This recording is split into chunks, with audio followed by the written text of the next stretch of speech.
Welcome to kitchen diaries. ಇವತ್ತು ನಮ್ಮ kitchen ಡೈರಿಲಿ 5 ನಿಮಿಷಕ್ಕೆ ರೆಡಿಯಾಗುವಂತಹ ಬ್ರೇಕ್ಫಾಸ್ಟ್ ಅಥವಾ ಸಂಜೆಯ ತಿಂಡಿ ರೆಸಿಪಿನ ನಿಮಗೆ ಇವತ್ತು ಮಾಡಿ ತೋರಿಸ್ತಾ ಇದ್ದೀನಿ. ಇದು ಮಾಡ್ಕೊಳ್ಳೋದು ತುಂಬಾ ಸುಲಭ, ತುಂಬ ಟೇಸ್ಟ್ ಆಗಿರುತ್ತೆ. ಒಂದ್ಸಲ ನನ್ನ ರೀತಿಲಿ ನೀವು ಟ್ರೈ ಮಾಡಿ ಹೇಗಿದೆ ಅಂತ ನನಗೆ ಕಮೆಂಟ್ ಮೂಲಕ ದಯವಿಟ್ಟು ತಿಳಿಸಿ. ಈಗ ರೆಸಿಪಿ ನೋಡೋಣ. ಮೊದಲಿಗೆ ನಾನು ಒಂದು ಈರುಳ್ಳಿನ ಸಣ್ಣ ಸಣ್ಣದಾಗಿ ಕಟ್ ಮಾಡಿ ಇಟ್ಕೊಂಡಿದ್ದೀನಿ. ಹಾಗೆ 2 ರಿಂದ 3 ಹಸಿಮೆಣಸಿನ್ಕಾಯಿ ಕಟ್ ಮಾಡಿ ಇಟ್ಕೊಂಡಿದ್ದೀನಿ. ಸ್ವಲ್ಪ ಕರ್ಬೇವಿನ ಸೊಪ್ಪು, ಸ್ವಲ್ಪ ಕೊತ್ತಂಬರಿ ಸೊಪ್ಪನ್ನು ಸಣ್ಣ ಸಣ್ಣದಾಗಿ ಹೆಚ್ಚಿಟ್ಕೊಂಡಿದ್ದೀನಿ. ಈಗ ಇದಕ್ಕೆ ನಾನು 1 ಸ್ಪೂನಷ್ಟು ಕಡಲೆಬೇಳೆ ಮತ್ತು 1 ಸ್ಪೂನಷ್ಟು ಉದ್ದಿನಬೇಳೆನ ತೆಗೆದಿಟ್ಕೊಂಡಿದ್ದೀನಿ. ನೋಡಿ, ಸ್ವಲ್ಪ ದೋಸೆ ಹಿಟ್ಟನ್ನ ತೆಗೆದು ಸಪ್ರೇಟಾಗಿ ಇಟ್ಕೊಂಡಿದ್ದೀನಿ. ಈಗ ಸ್ಟವ್ ಮೇಲೆ ಒಂದು ಬಾಣಲಿ ಇಟ್ಕೊಂಡು ಅದಕ್ಕೆ ಸ್ವಲ್ಪ ಎಣ್ಣೆ ಹಾಕ್ಕೊಂಡಿದ್ದೀನಿ. ಎಣ್ಣೆ ಬಿಸಿ ಆಗ್ತಿದೆ, ಅದಕ್ಕೆ ಸ್ವಲ್ಪ ಸಾಸಿವೆನ ಸೇರಿಸ್ಕೊಳ್ತಾ ಇದ್ದೀನಿ. ಸಾಸಿವೆ ಚೆನ್ನಾಗಿ ಸಿಡಿಬೇಕು. ಸಾಸಿವೆ ಸಿಡಿತಾ ಇದೆ ನೋಡಿ. ಈ ಟೈಮಲ್ಲಿ ಉದ್ದಿನಬೇಳೆ ಕಡಲೆಬೇಳೆನ ತೆಗೆದಿಟ್ಕೊಂಡಿದ್ವಲ್ಲ ಅದನ್ನು ಇದಕ್ಕೆ ಸೇರಿಸ್ಕೊಳ್ಳೋಣ. ಈಗ ನೋಡಿ, ಸ್ವಲ್ಪ ಕಲರ್ ಚೇಂಜ್ ಆಗ್ತಿದೆ. ಈ ಟೈಮಲ್ಲಿ ನಾವು ಕಟ್ ಮಾಡಿ ಇಟ್ಕೊಂಡಿರೋ ಈರುಳ್ಳಿ, ಹಸಿಮೆಣಸಿನ್ಕಾಯಿ, ಕರಿಬೇವಿನ ಸೊಪ್ಪು ಇಷ್ಟನ್ನು ಇದಕ್ಕೆ ಸೇರಿಸ್ಕೊಳ್ಳೋಣ.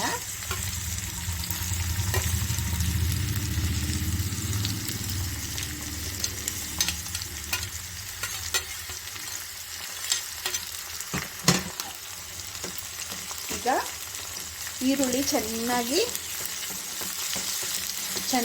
ರೋಸ್ಟ್ ಆಗಬೇಕು. ಅಲ್ಲಿವರೆಗೂ ನಾವು ಈರುಳ್ಳಿನ ಹುರ್ಕೋಬೇಕಾಗತ್ತೆ.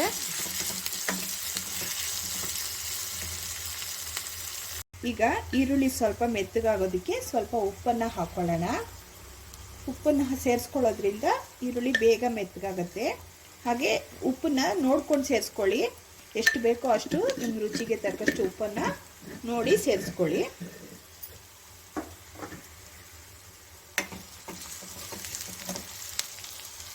ನೋಡಿ, ಈರುಳ್ಳಿ ಚೆನ್ನಾಗಿ ಮೆತ್ತಗಾಗಿದೆ, ಕಾಣಿಸ್ತಿದೆಯಾ?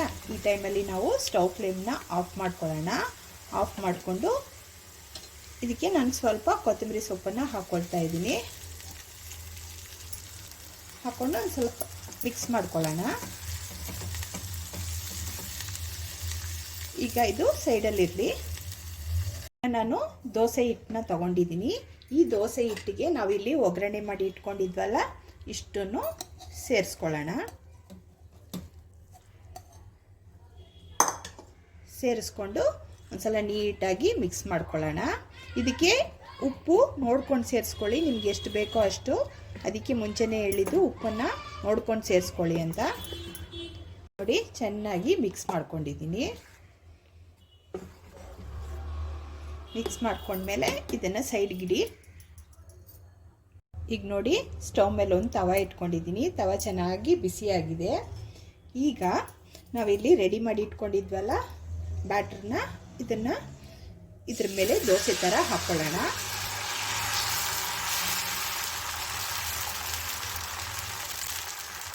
ದೋಸೆ ಥರ ಹಾಕ್ಕೊಂಡಿದ್ದೀನಿ. ಇದ್ರ ಮೇಲೆ ಸ್ವಲ್ಪ ಎಣ್ಣೆನ ಹಾಕ್ಕೊಳ್ಳೋಣ. ಎಣ್ಣೆ ಅಥವಾ ತುಪ್ಪ ನಿಮ್ಗೆ ಯಾವುದು ಕನ್ವೀನಿಯೆಂಟು ಅದನ್ನು ಹಾಕ್ಕೊಳ್ಳಿ.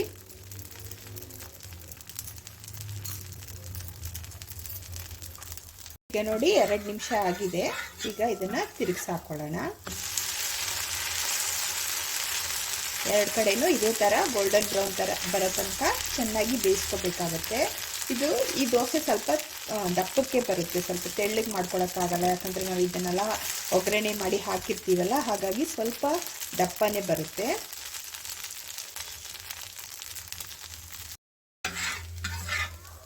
ಈಗ ನೋಡಿ, 2 ಕಡೆನೂ ಚೆನ್ನಾಗಿ ಬೆಂದಿದೆ ನೋಡಿ. ಈಗ ಇದನ್ನು ಒಂದು ತಟ್ಟೆಯಲ್ಲಿ ತೆಗೆದಿಟ್ಕೊಳ್ಳೋಣ. ಇದೇ ಥರ ಇನ್ನೊಂದು 2 ದೋಸೆನ ಹಾಕ್ಕೊಳ್ಳೋಣ. ದೋಸೆ ಹಾಕೊಳ್ಳೋಕೆ ಮೊದಲು ಒಂದ್ಸಲ ಬ್ಯಾಟ್ರನ್ನ ಚೆನ್ನಾಗಿ ಮಿಕ್ಸ್ ಮಾಡ್ಕೋಬೇಕಾಗತ್ತೆ.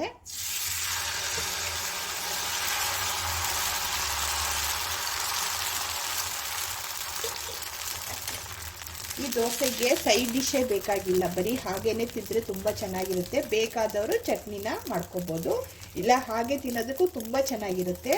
ಮತ್ತು ಬೆಳಗ್ಗೆ ಹೊತ್ತು ಈಸಿಯಾಗಿ ಮಾಡ್ಕೋಬೋದು, ಯಾವ ಟೆನ್ಷನ್ ಇಲ್ಲದೇ ಈಸಿಯಾಗಿ ಮಾಡ್ಕೊಂಡು ತಿನ್ಕೋಬೋದು. ಬೇಕಾದರೆ ಇದಕ್ಕೆ ನೀವು ಕ್ಯಾರೆಟ್ ಸಮೇತ ತುರಿದು ಹಾಕ್ಕೋಬೋದು. ನನ್ನ ಹತ್ರ ಕ್ಯಾರೆಟ್ ಇರಲಿಲ್ಲ, ಹಾಗಾಗಿ ತುರಿದು ಹಾಕಿಲ್ಲ. ಕ್ಯಾರೆಟು ಸಣ್ಣ ಸಣ್ಣದಾಗಿ ಚಿಕ್ಕ ಚಿಕ್ಕದಾಗಿ ತುರಿದು ಹಾಕಿದ್ರೆ ತುಂಬಾ ಟೇಸ್ಟ್ ಆಗಿರುತ್ತೆ, ಕಲರ್ಫುಲ್ ಆಗಿರುತ್ತೆ. ಈ ಕಡೆ ಚೆನ್ನಾಗಿ ಬೆಂದಿದೆ, ತಿರ್ಗಿಸಿ ಹಾಕೊಳ್ಳೋಣ.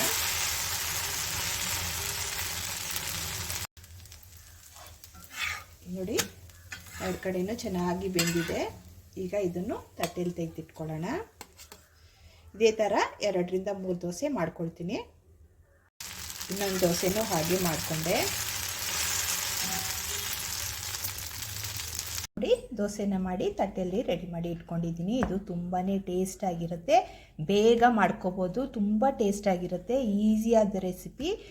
ನಿಮ್ಮ ಮನೇಲಿ ದೋಸೆ ಹಸಿಟ್ಟು ಅಥವಾ ಇಡ್ಲಿ ಹಸಿಟ್ಟು ಏನಾದರೂ ಇದ್ದರೆ 10 ನಿಮಿಷದಲ್ಲಿ ಈ ರೆಸಿಪಿ ರೆಡಿ ಆಗುತ್ತೆ. ಇದ್ರ ಜೊತೆಗೆ ಆಲೂಗಡ್ಡೆ ಪಲ್ಯ ಇತ್ತು, ಹಾಗಾಗಿ ಸರ್ವ್ ಮಾಡ್ಕೊಂಡಿದ್ದೀನಿ. ಇಲ್ಲದೇ ಇದ್ದರೂ ಹಾಗೇ ತಿಂದರೂ ತುಂಬ ಟೇಸ್ಟಾಗಿರುತ್ತೆ. ಇವತ್ತಿನ ರೆಸಿಪಿ ಏನಾದರೂ ನಿಮ್ಗೆ ಇಷ್ಟವಾದರೆ ಲೈಕ್ ಮಾಡಿ, ಶೇರ್ ಮಾಡಿ ಮತ್ತು ಸಬ್ಸ್ಕ್ರೈಬ್ ಮಾಡೋದನ್ನು ಮರಿಬೇಡಿ.